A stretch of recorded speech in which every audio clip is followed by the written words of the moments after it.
5G Batelma, des actualités uniques, dynamiques et renversantes dans le journal TV. Rejoignez les universités membres de Get Compagnie Internationale, spécialisées en haute technologie et entrepreneuriat. Université Immédiat, USTIO et Aelina Nissan vous présentent. Réalisez votre rêve d'étudier en France avec PEF. PEF Manuchawanao ni Fampalalambaovao. Car votre projet d'études en France commence chez nous. 5 filières au choix: paramédicaux, droit, gestion et management, commerce. Uprim Manuchawanao ni Vavao. Investissez dans une valeur sûre. Choisissez Uprim.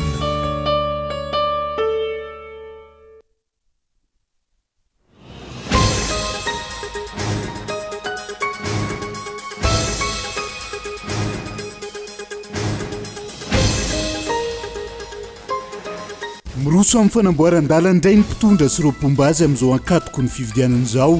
Fomba fanao izay efa tsy vahiny amin'ny besin'ny maro intsony, hoentina mambabo ny fon'ny mpifidy. Ny fitondrana ankehitriny nojovonina ary mandetika ny firenena amin'ity olana jiro sy rano, mampikakaika ny vahoaka malagasy ity ho ny mpamakafaka fiaina amin'ny pirenena. Maro amin'ireo fipetranapetraka ny FMI ahafahantsika misitraka amin'ny FEX sy ny FRD no mbola tsy tanteraka ny fanjakana malagasy, isan'izany ny fanjakana tsara tantana sy ny ady amin'ny kolikoly. Miazakazaka amin'izao fotoana ny fanorenana toeram-pivarotana mbola kan-drano ao amin'ny komuna Itaosy, fodrafitrasy izay mety hiteraka fiakaran-drano mandritra ny fotoam-pahavaratra ka nerany roapolona ny eo anivony fiadidinan'ny tanàna. Anvelany tafiditra ao anatin'ny faritra misy ny vondrona Hezbollah au Liban, ny tafika Israelianina amin'izao fotoana izao, ahina araka izany irosony rotony tamin'ny fifandonana mahery vaika, ka ponina anarivo no efa nafindramonina ny antsiprian'izay.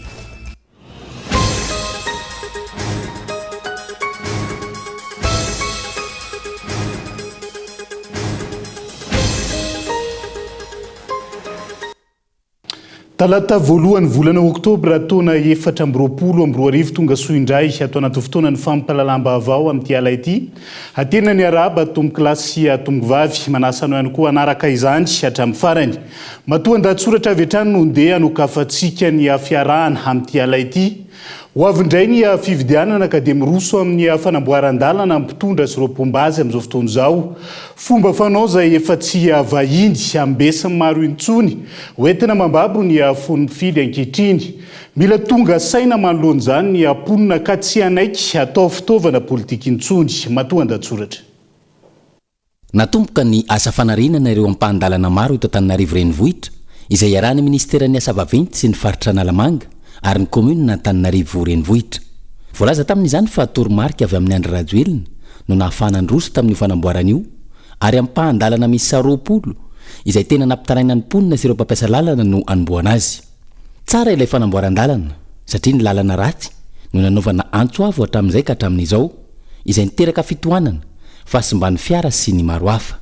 Raha tsy hivina, hatrany amin'ny taona 2024 no efa nitaraina ny ponina ny amin'ny faratsiany lalana eto Antananarivo renivohitra. Maro anefa no nilaza fa tokony atao amin'ny ora tokony anamboarana azy ny asa no ny fitohanana ateraka izany. Mbola maro ambonin'izay ihany koa nefa no milaza fa ho avy izao ny fividianana ka rary ny raha miroso amin'ny fanamboarana sy ny fambaboana ny fonimponina indray ny mpitondra sy ireo mpombazy. Raha ny voalaza mantsy, haritra 90 andro ny asa fanamboarana ireo ampahandalana misy 20 ireo. Rehefa nataony kajy dia ho vita ny 30 Novambra izany raha toka natomboka ny 30 Septambra. Tafiditra anatin'ny fotoan'ny fampelezan-kevitra izay atrehana ny fividianana ny 12 Desambra ho avy izao. Tsy mahagaga izany satria talohan'ny fividianana ho filoham-pirenena farany teo nirosona amin'ny ampahany ihany koa ny fanamboarana ny ampahandalana teto Antananarivo renivohitra sy tany amin'ny lalam-pirenena faharoa Tomasina Antananarivo. Tahaka izany ihany koa talohan'ny fividianana sy lombavam-bahoaka farany teo. Misy ny fividianana raha izany no zava-misy satria rehefa hiatrika fividianana izany ny mpitondra vao mahatsapa-tena iroso amin'ny fanamboarana sy fanatsarana ny fotodrafitrasa ilain'ny ponina.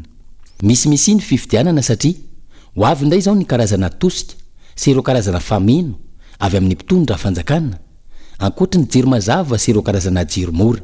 Rehefa ho avy matsy ny fividianana vao fantatra ireo vahoaka sy ireo valala tsy mandady arona. Ireo vahoaka ireo no ifidy ka tsy maintsy atao izay ambabonina ny fony amin'izay rehetra marary azy. Tsara ny fanampiana sy ny fanohanana ireo marefo, saingy ny tena olana dia ilay hevitra finosin'ilay hetsika atao. Zary lasa tohatra fiakarana ny mponina, lasa fitaovana azona seza, ka rehefa mahazo toerana tsy hita, tsy re intsony. Borofon'izany, firy amin'ireo solombavambahoaka hatreto no mba niteny sy nampiakapeo ka nanampy ny vahoaka tamin'ny fitakiana iverenany jiro sy ny rano amin'ny laoniny. Firy ireo efa nanao antsoavo ka nanampy ny mponina amin'ny ity vidim-piainana tsy mitsaha miakatra ity. Moa ve tsy kajy politika ka azona be ny tanàna amiray tendro aminy no nirosony ny akamaroan'izy ireo. Ny vahoaka ny mila tonga saina manoloan'izany rehetra izany ka tsy anaiky atao fitaovana politika intsony. Mbola azo atao ny manova fomba fijery ka hitsinjo lavitra kokoa ho an'ny taranaka any aoriana. Fateboka maro tamin'ireo fepetra napetraka ny Fonds monétaire international ahafahantsika misitraka ny fonds élargi de crédit sy ny facilité pour la résilience et la durabilité no mbola tsy tanteraka ny fanjakana malagasy amin'izao fotoana izao. Isan'izany ny fanjakana tsara tantana sy ny ady amin'ny kolikoly. Eo ihany koa ny fialan'ny fanjakana amin'ny fanaovana ny subvention amin'ny vidin-tsolika.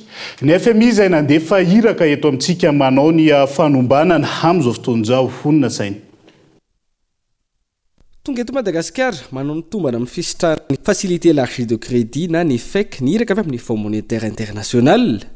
Iompana amin'ny fijerena ny fitantanam-bola ankapobeny sy ny vola miditra amin'ny kitapom-bola mpanjakana avy amin'ireo abasetra isan-tokony sy ny anivon'ny fahadiseranana izao dia ny FMI izao. Nisy ny feona teo amin'ny délégation ny FMI sy ny ministry ny toe-karena sy ny fitantanam-bola omaly nanombohana izay fanadihadiana sy fanaovana tombana izay. Ankoatra ny vola miditra amin'ny fanjakana, hojerena manokana amin'izao dian'izy ireo izao ihany koa ny tontolo ny fandrarana ankapobeny sy ny fisian'ny fitoniana tsy ho an'ireo tia hampiasa ny vola eto Madagasikara. Tafiditra anatin'izany ny fitarafana ny ezaka ataon'ny fitondram-panjakana amin'ny fanamorana ireo antota taratasy sy pitsopitso ny ilain'ireo mpandrarà, fa ihany koa ny asa vita amin'ny fametrahana ny fanjakana tsara tantana sy ny ady amin'ny kolikoly. Ankoatra ny fanatsarana ny fitantanan-draram-panjakana, isan'ireo fepetra napetraky ny FMI sy hojereny amin'izao dian'izy ireo izao ihany koa ny fizorana makany amin'ny fampiarana ilay vidin-tsolika tena izy na ilay vérité des prix izay nolazain'ny ministra tompony andraikitra fa ajustement no tanterahana. Izany hoe R100 isaky ny litatra isaky ny misy fiovana eo amin'ny tsena iraisam-pirenena. Tokony tamin'ny tenim-bolana faharoa ny taona 2024 ity no nirosona ny fampiarana izany fa nangataka femoran'ny fepitona ny fitondram-panjakana malagasy ny amin'ny fampiarana azy. Ny Fonds monétaire international izay nametraka fa tokony irosona izany ahafahana manome aina ny vola mpanjakana fa ihany koa ahafahana miatrika ireo asa fampandrosoana samihafa. Ankoatra ny subvention amin'ny vidin-tsolika, takin'ny mpamatsy vola ihany koa ny fisian'ny fangararana ara-pitantanany eo anivon'ny orinasa Jirama indrindra ny lafiny arabola ka tsy maintsy manao ny tatitra isam-bolana momba ny kitapom-bola n'ity orinasa ity, ny vola miditra sy ny mivoaka ary ny fandrafetana ihany koa ilay plan de redressement an'ity orinasa mpanjakana ity. Tsivina, mitetina fito amin'ny 300 tapitrisa dolara anatin'ny 3 taona na 13 volana no isitrahana n'ilay facilité élargie de crédit ary raika amin'ny 200 tapitrisa dolara avy amin'ilay facilité pour la résilience et la durabilité. Fepetra maro sy asa mivaingana no andrasana amin'ny fitondram-panjakana ahafahana mamoaka ireo ampaham-bola ireo taorian'ilay 720 tapitrisa dolara azo tamin'ny dingana voalohany. Araka izany, tsy drafitra ara-taratasy fa mitaky vokatra araka ny fifanarahana ny eo anivon'ny Fonds monétaire international.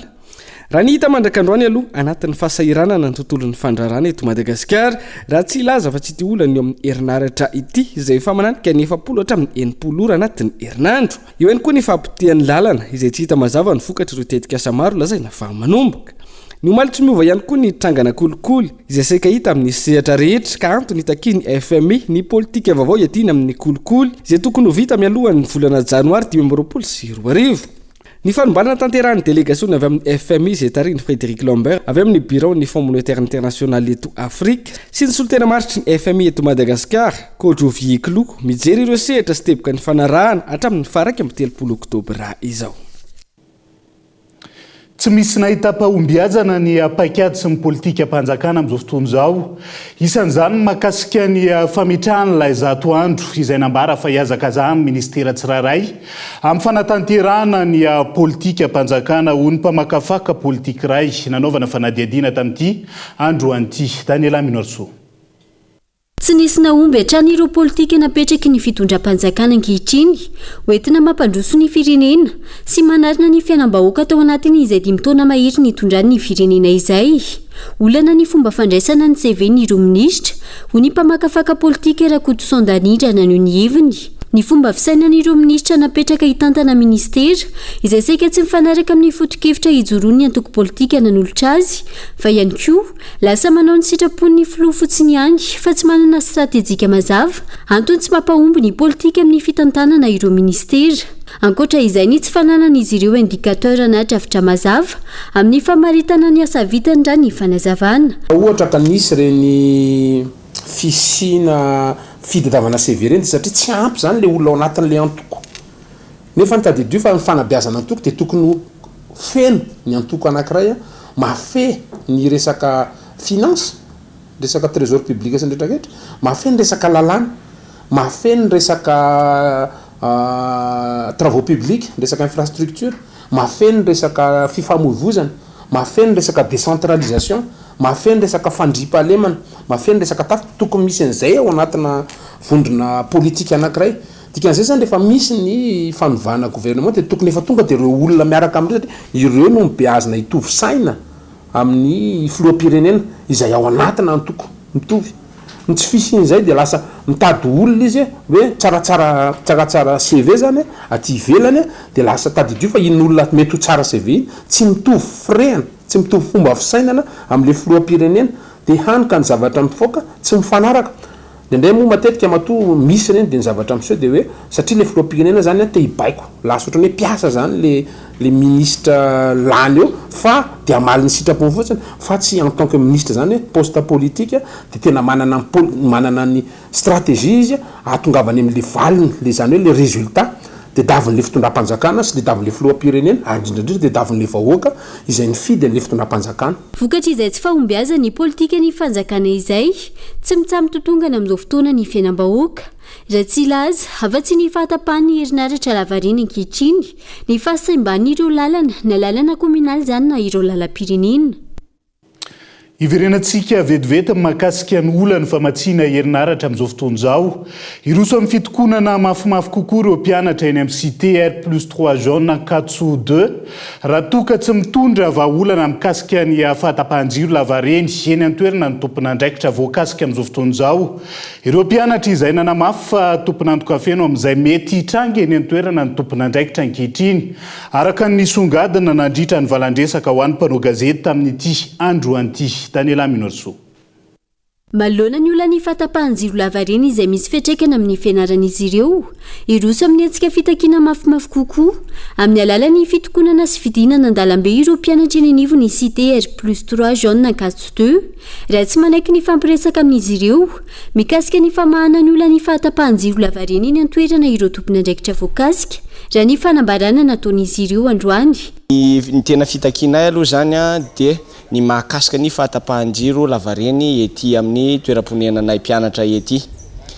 Izahay reto dia tena voahelingelina tanteraka amin'io fahatapahan-jiro lavareny izay mitranga io ka izany indrindra no anaovanay antso amin'ny fitondram-panjakana satria izahay tamin'ny zoma dia efa nametraka 27 ora mba ifampiresahana amin'ireo tompon'andraikitra maefa izay voakasikasika izao fitakiana izao mba amahana ny olana io mba ifampiresahana hitadiavam-bahaolana. Kanefa moa tsy nisy namaly zahay ary tsy nisy antso ary tsisy olona tonga tety aminay tety ka izay indrindra no antony antsonay an'izao anareo eto ankehitriny izao satria ao arinan'izao conférence de presse ataonay izao dia tompon'andraikitra feno amin'izay zavatra mety hitranga ny tompon'andraikitra maefa izay tsy namaly ny antsonay. Jeivina mahatrady ny telo maheroa ny fahatapahan'ny herinaratra eny amin'ny cité R+3 jaune Katso 2 ary miverina intelo isan'andro eo izany raha nambaran'ireo mpianatra. Hatramin'izao tsy mbola nahitamba-olana io olana ny fahatapahan'ny herinaratra io eny an-toerana. Tsy ny eny Katso ihany olana iraisan'ny malagasy rehetra ny fahatapahan-jiro ka iandrasana vahaolana maharitra avy amin'ny mpitondra. Ity faran'izay manilika hatrany tsy fahombiazana amin'ny orinasa sy ny mpiasa ny jirama. mandeha amin'izao fotoana ny fanorenana toeram-pivarotana eo ambony lakan-drano ao amin'ny commune Itosy. Fodrafitrasy izay mety hiteraka fiakaran'ny rano amin'ity fotoan'ny mpahavaratra ity ka nairan'ireo mponina ny eo anivony fiadidinan'ny tanàna amin'izao fotoana izao. Tsy afa manoatra ny eo anivony fokontany raha tsy nahenopeo ihany koa ireo tompon'andraikitry ny commune nandritra ny fanadiadinana tao tamin'ity androan'ity. Honina saina. Manainy amin'ny mety ho fiakaran'ny rano vokatry ny tsy fisian'ny lakan-drano intsony eto amin'ity toerana anorenana tsena ity ireo mponina ny avarapotra Itosy, indrindra amin'izao vanim-potoana manakaiky ny fiavian'ny orana izao. Manamorona ity lalana ity ambonina lakan-drano no manorona toeram-pivarotana ireto olona ireto. Trano manodidina ny 10 eo no atao hoy ny eo anivon'ny fokontany. Ny fanomanana ny fahavaratra ho an'ny fokontany avarapohatra misedra olana kely satria tany aloha tany any andranona ohatrany misy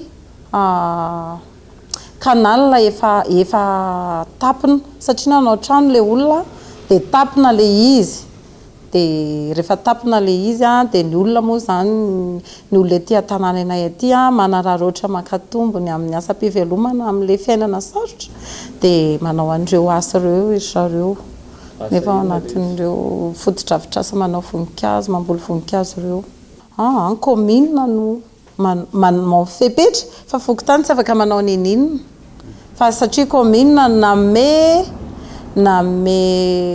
alalana name autorisation anaovan'ny olona an'le fotodrafitrasa dia fokontany manaraka tsy fantatry aloha fa tsy haiko mety efa eo amin'ny 10 eo zareo zao ngambany. Tsy afa manoatra ny fokontany fa ny commune ny tompon'ny teny farany amin'ny fanomezan-dalana na tsy hoy ny tompony andraikitry ny fokontany. Ny ben'ny tanàna izay tsy teny an-toerana ary ny safidiny tsy handray ny mpanao gazety ihany koa ny lefiny androany raha saika ho an-taniana momba ity tranga ity.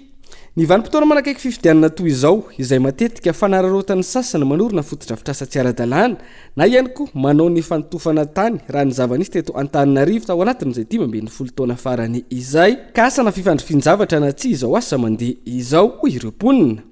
Misy ihany koa ny drafi-panajariana iarahan'ireo commune maro eto Antananarivo amin'ny ministeran'ny fanajariana ny tany fa fanontaniana mipetraka ihany koa ny amin'ny hoe manaraka sa tsy izany drafi-panajariana izany izao asa mandeha izao. Raha tsy tokony izao dia andraisana fepetra mba tsy hampitombo ny fatiantoka ireo nanorina ny fotodrafitrasa raha tsy maintsy horavana ihany ao aoriana noho izany hitarika fiakaran'ny rano sy vokatra tsy samihafa. Dia izay ihany koa no entsika amin'ny seny vetivety eo anaty doka fohy aza misaraka amin'ny ary.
Ce que vous voyez là est le confort d'un câlin de maman, et ici, c'est la culotte Molfix, confortable comme le câlin de maman.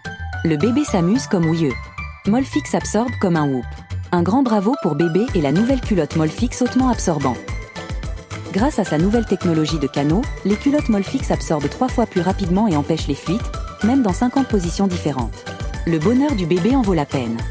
Nouveau Molfix, la meilleure qualité.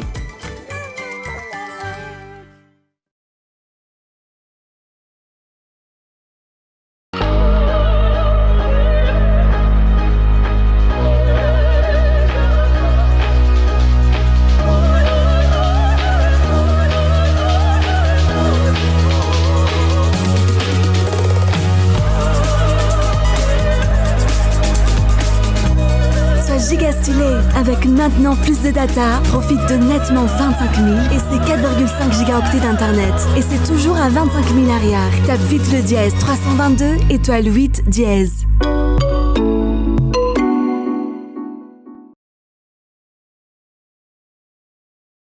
Rejoignez les universités membres de Get Compagnie Internationale, spécialisées en haute technologie et entrepreneuriat. Université Immédiat, USTIO et Aelina Nissan. Plusieurs filières au choix: génie logiciel, développement web, applications mobiles, administration de bases de données, intelligence artificielle, robotique, cybersécurité, cinématographie, ingénierie du son, marketing digital, journalisme numérique, communication digitale, génie civil et énergie renouvelable, agrotourisme et hôtellerie.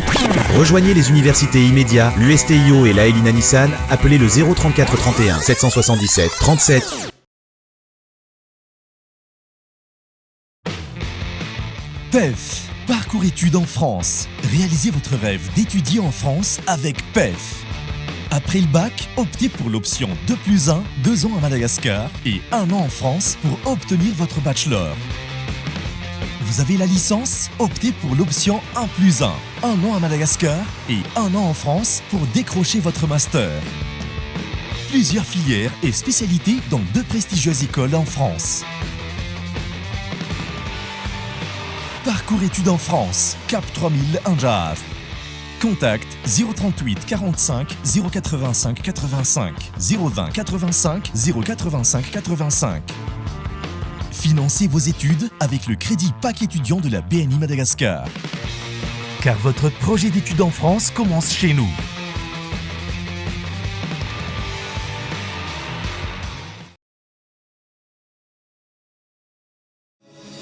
Telma est fière d'accompagner l'UPRIM dans l'accomplissement d'une mission commune pour que chaque étudiant malagasy compte. Baobab Banque Madagascar et l'université UPRIM forment un partenariat solide depuis 9 ans. Ensemble, libérons le potentiel de l'UPRIM. UPRIM a été l'un des pionniers du système éducatif à avoir été convaincu de la solution Envoul. Nous nous engageons à maintenir cette collaboration fructueuse et à façonner ensemble un avenir éducatif brillant et sans limite. Tananamano Madagascar et UPRIM, main dans la main pour l'éducation de nos jeunes paramédicaux à Madagascar. Ensemble, rallumons la flamme de l'éducation à Madagascar. Vous aussi, décidez d'avancer aux côtés des grands. Rejoignez UPRIM. 5 filières au choix: paramédicaux, droit, gestion et management, commerce et marketing, communication. Investissez dans une valeur sûre. Choisissez UPRIM.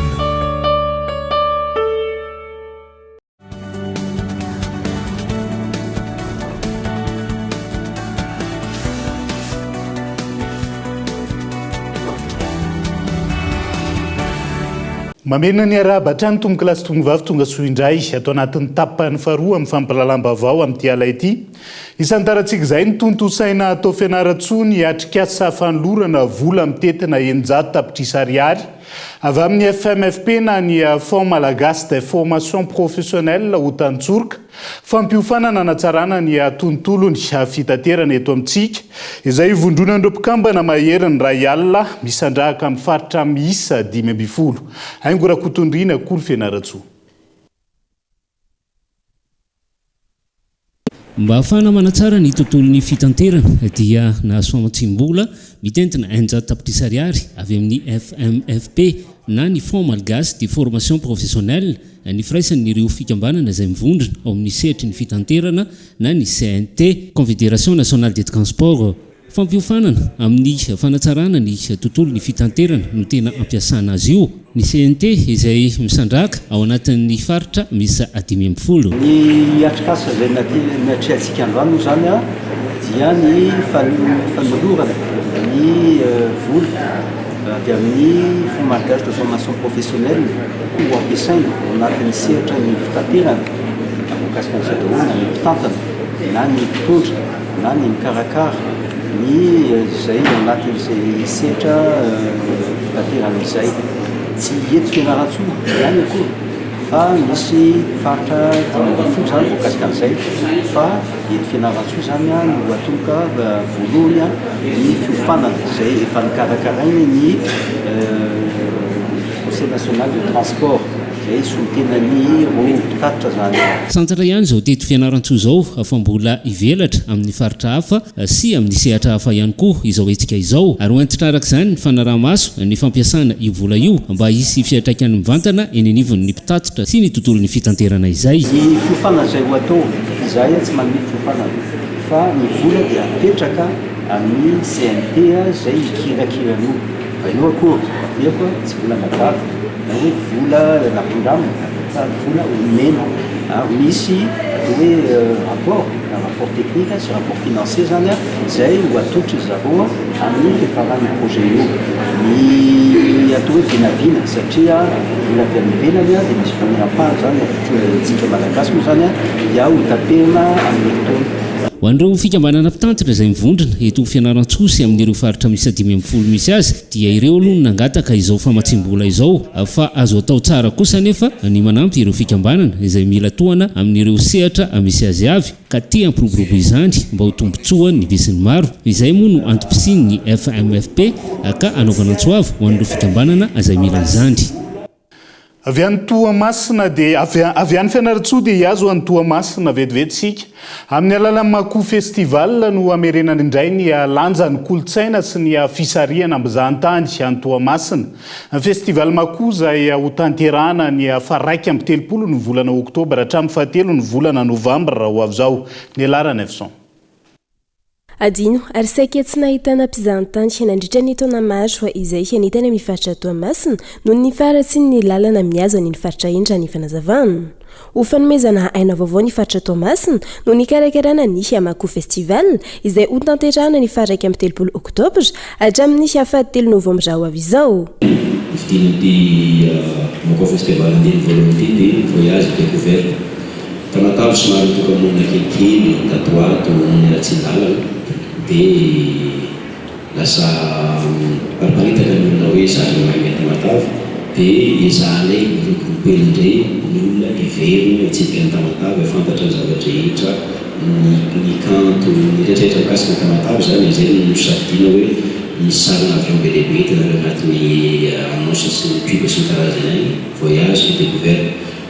Mazava ho azy zany anatin'io festival io misy fampiasodadinana ny fomban-draza amin'ny fanombohana fanokafana azy misy ny carnaval misy ny fanomezan-danja. Ankoatra ny maha ambassadeur ny Allemagne ny mpanankaratra Chana sy Adinaizy isan'ny hemanoana ny hetsika ara-kolontsaina ihany koa ny eo anivon'ny Allemagne antony anoanana izao hetsika izao. Antony mahatonga ny anoana itony hetsika itony dia voalohany indrindra aloha ny fampahafantarana ny talenta malagasy izany hoe ireo talenta maro izy ireo izay mifanesy ao anatin'ny témoin dia manohana ireo talenta malagasy izahay satria betsaka ny mila torana ao anatin'izany. Manarak'izay ihany koa nefa dia ny resaka kolontsaina tafiditra anatin'ny hetsika ara-kolontsaina izy ity araka ny tenen'ny Chana hoe efa voalaza teo dia ao anatin'ny hetsika dia ezahana hosontomina ihany koa isika mba hafantatra misy kokoa ny hoe manaona tokoa moa izany hoe fantatra ny Toamasina izany. Ankoatra ny carnaval lehibe izay ho tanterahana ny faraika amby 30 Oktobra, maro ihany koa ireo mpanakanto handray anjara amin'ny festival izay ho tanterahana mandritra ny 4 andro raha ny fanazavana. Manambahiny ny sampana fampalalam-baovao amin'ity alety dia tsisa fandriamatoa Zakira Narson izay mpikarakara amin'ny festival Madagasikara. Miarabanao tonga soa atao anatin'ny fampalalam-baovao. Ho tanterahana ny 3 hatramin'ny 17 ny volana Oktobra ho avy izao ny festival Madagasikara. Manahoana sy manahoana ny vizotriny amin'ity andia manaraka ity Zaki. Araka ny efa voalazanao misaotra iva efa amin'ny 7 hatramin'ny 13 volana zany le izy ny toerana izay natanterahana any Madagasikara amin'ity dia isy amin'ny Atsirabe, Ampefy, Toamasina, Nosy-be ary Antananarivo. Raha ny Antananarivo zao eto zany ny fanokafana ofisialy dia Rafakapitso Alakamisy ery amin'ny Avory. Tsy misy vidim-pidirana fa afaka miditra tonga fotsiny amin'izao isika rehetrarehetra. Ao koa amin'ny Ivokolo izy koa ery amin'ny Sehatra Maitso izy koa ireo kabaret ny Akabetsahana zany dia tsisy vidim-pidirana zany. Zany hoe isy karazana sio samihafa foana zany isan'andro mandritra andro 10 andro ireo fa manahoana ny mety ampiavaka an'ilay festival amin'ity taona 2024 ity. Ny ampiavaka azy dia eo amin'le fehi-kevitra izay tondranan'le izy. Ahatsiaro indrindrindrindra ireo vehivavy mpiangaly jazz tsika amin'ity taona ity. Omena ny toerana manokana zany satria matetika dino foana ry zareo. Manarakarak'izay faraparany teo de petsaka reo nandao atsika ary andrarezina daholo izy reo tamin'ity taony ity a de nisy izy ka izy fotoana zany ho atokana tsy anginiko manokana ny nandaozany fanaiky rasolo matratra atsika izy fotoana manokana tsy atao tanynarivo any fa any Atsirabe koa hitanareo any page Facebook any momba an'io a fa isy zavatra iova foana zany isan'andro misy zavatra iavaka mihitsy zany afaka mahazo sombony kelin'izay ve mety manahoana ny sombony kely a raha ohatra zao nresaka tsika atao zao nandao a de nandao atsika zao Idederabeson nandao atsika zao a Ibararavalson de amin'ny fanokafana ho Aotatitarabeson de misy fianakaviany Ibararavalson ihany koa hitendry ao manarak'izay a ny alatsinainy zany fa 7 ny volana Oktobra dia Solomiral anao seo manokana ho an'ny fanaiky mbola ho any Atsirabe ihany koa ry zareo reo hoe to ary ny fanetanana farany makasika an'izay festival Madagasikara zay Jackie oui jereo fotsiny ny page Facebook any Madagasikara official fa isy zavatra maro iseo anisan'izany koa tonga hatrany amin'ny fanairana amin'ny tontolo iainana antsika fa misy hetsika koa iarahana hoe antson'ny tontolo miaina zany hoe fampisehoana ny zavatra kanto sy ny mozika manana anjara toerana ao amin'ny fiarovana ny tontolo miaina io a ny mpitendry jazz ary tsy inona eto fa mpitendry jazz namorona ny hira faneva ny antson'ny tontolo miaina manahoana maimaimpona ny akamaroany maimaimpona fa tsy dio manentana atsika hijery tsakijanona ny pejiny festival Madagasikara official akasitrany ianao Zaki tamin'izay fanampanazavana azy fisaorana manokana ny Telma Madagasikara izay manohana ny festival Madagasikara izay fa nataotao mahajanga nandritra ny efatrandro ny forum iraisam-pirenena hanamafisana ny paikady hanatsarana ny rafim-pitantanana LMMA na ny lamma ety mitantana morontsiraka sy an-dranomasina mpitantana LMMA avy amina firenena miisa 7 avy amin'ny faritra andrefandranomasimbe Indiana no tonga nandray anjara nandritra ny fiona be Anja Robert Kolomanjanga no tanterahina teto Mahajanga nandritry ny efatrandro ny fifanakalozana teo amin'ny mpitantana LMMA na laintsona hoe Locally Managed Marine Areas na ny lamina enti mitantana morontsiraka sy an-dranomasina vondrona LMMA avy amin'ny firenena andrefa ny ranomasimbe Indiana miisa 7 toy ny Afrika Atsimo, Kenya, Tanzanie, Nos Comores, Mozambique, Seychelles ary Madagasikara Pampiatrano no niara-ny kondony amin'ny fanamafisana ny paikady ho fanatsarana ny rafim-pitantanana LMMA sy ny fifanakalozana traikefa teo amin'izy ireo. Madagasikara anisan'ny tena hoe modely tsara indrindra raha resaka économie bleue na resaka hoe fandraisananjara ny vondron'olona ifotony amin'ny resaka fitantanana ny arenan-dranomasina sy tanety moa zany dia izay nahatonga Madagasikara nandray anazy ity natao teto Mahajanga ity araka izany no forum mandiany voalohany ho an'ny tambazotra LMMA iraisam-pirenena. Mahafantatra ny rehetrarehetra ny atombotsoa izay azony zanak'olombelona avy amin'ny fisian'ny ranomasina. Izay no mahatonga antsika tsy maintsy miaro izany ranomasina zany.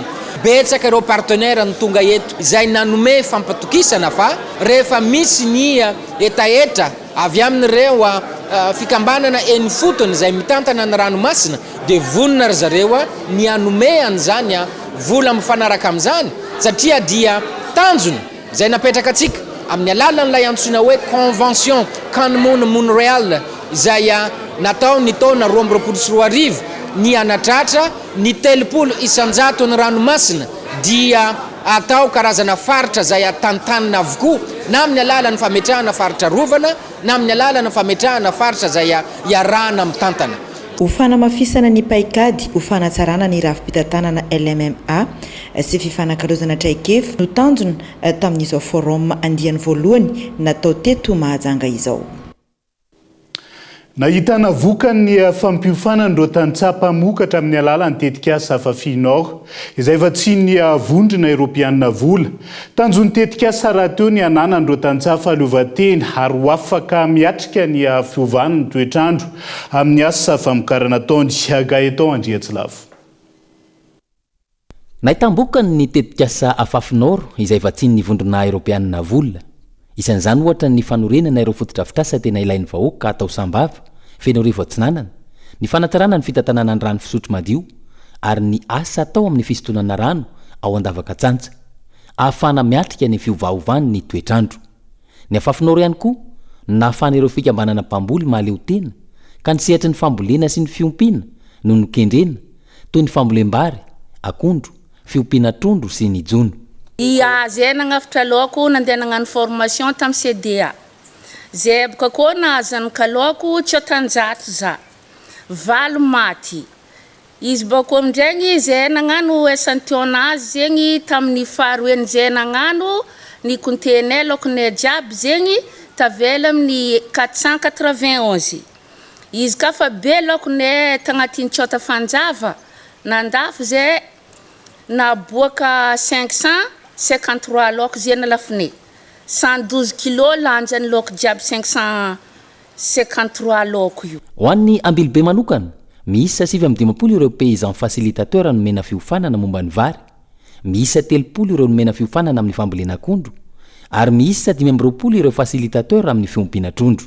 mariny fa ireo jiaby io zegny efa nahazo matériel tamin'ny vary miisa 10 motopompe mizarena io koa ny matériel agricole miaraka amin'izegny karaha zegny koa ny paysan facilitateur tamin'ny katakata ny trondro moa efa nahitambokatra koa ary mbala nahazo famatsiana amin'ny matériel ary fiofanana zegny ireo jiaby io faritra telo avaratry ny Madagasikara tsy hivina analandirofo Diana sy Sava no iasan'ny tetikasa Afafy Nord misy ihany koa ny Afafy Centre sy ny Afafy Sud izay samy vatsiany vondrona Europeanina vola avokoa lafomba vao afa tokony sitraka ny tombony amin'ny marché du carbone n'olo-pirenena tsirairay avy izay manana tany ahitana carbone betsaka hono teo anivony RRI na ny initiative des droits et ressources aty Afrique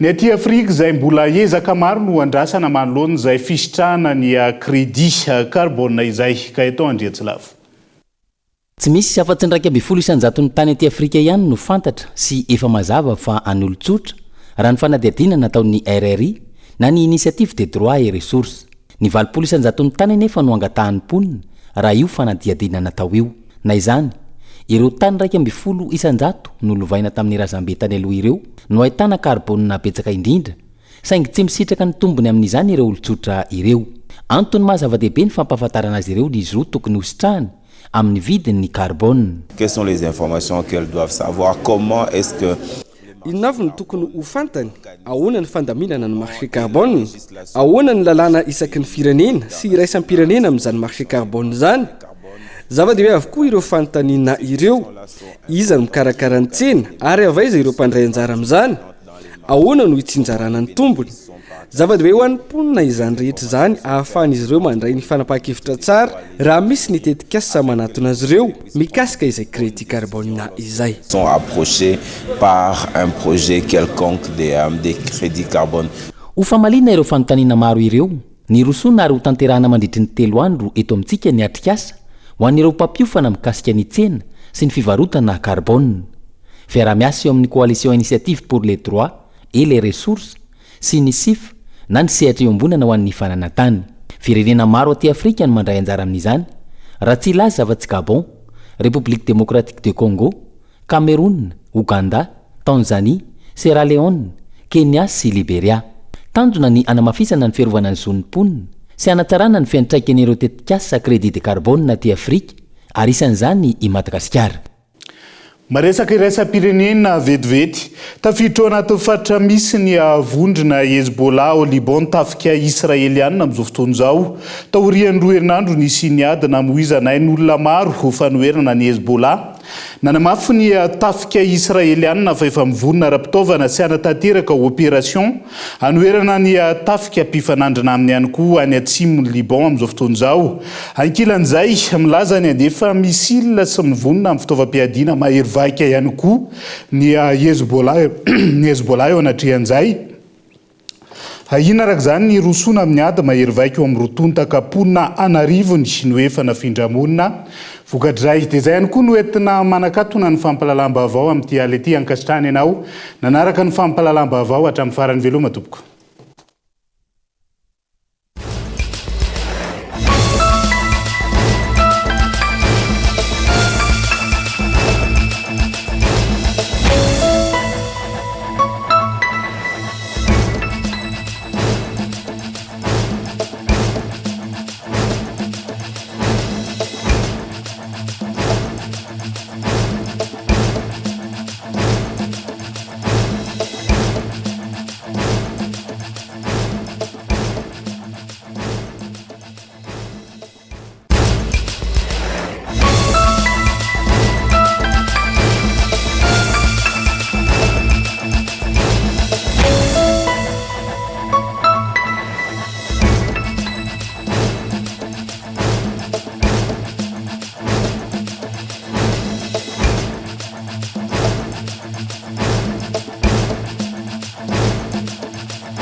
Université PEF. Parcours études et formations. Ny fampalalam-baovao narahinao teo niaraka tamin'ny UPEF. Université PEF. L'excellence à portée de main. 5 filières au choix. Paramédicaux, droit, gestion et management. UPRIM nanolotra ho anao teo ny fampalalam-baovao. Investissez dans une valeur sûre. Choisissez UPRIM. Rejoignez les universités membres de Gate Company International, spécialisées en haute technologie et entrepreneuriat. Université Immédiat, USTIO et Aeline Anissa vous a présenté. 5G Batelma, des actualités unies, dynamiques et renversantes dans le journal TV.